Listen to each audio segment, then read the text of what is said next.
Luto ng ating chicken caldereta using tomatoes. So, first na tomato sauce yan. 2 tablespoon lang, pero more on tomatoes. Tapos nilagyan ko ng cheese. So, ayan. Tapos na siya. Ngayon, magluluto na naman tayo ng dulong fish. Mag-fry tayo ng dulong. Tabi ko muna. Magluluto tayo ng dulong fish.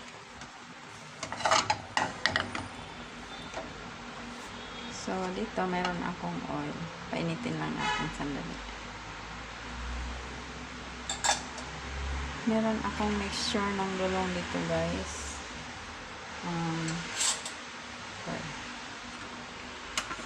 Ito, guys, may mixture ako ng dulong.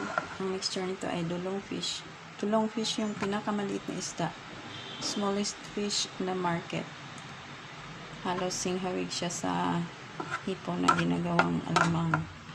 Tapos nilagyan ko ng garlic at saka white onion, turmeric, salt and pepper, tsaka konting magic sarap.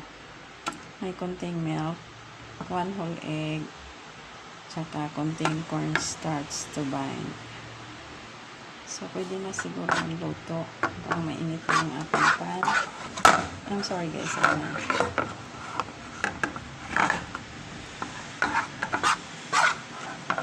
So, ayan, guys. Lagay na natin. Itong isa, itaktak ko na lang slow. Taktak ko na lang ganyan.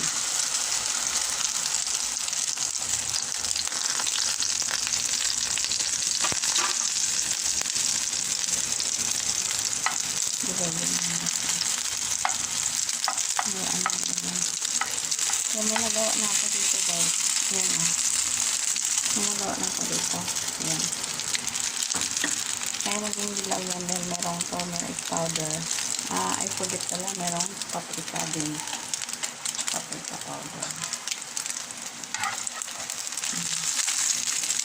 Gumamit kayo ng paminsan-minsan ng turmeric powder, guys. Kasi ang turmeric maganda rin sa katawan.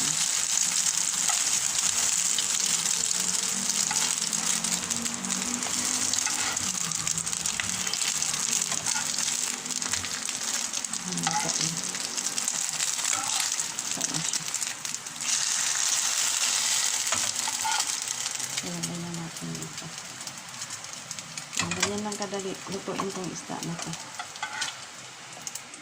Mura siya at saka healthy. Maraming protein pala yan, nabasa ko. Dati hindi ako kumakain yan, pero nalaman ko marami siyang protina. Yun. So, thank you so much, guys, for watching.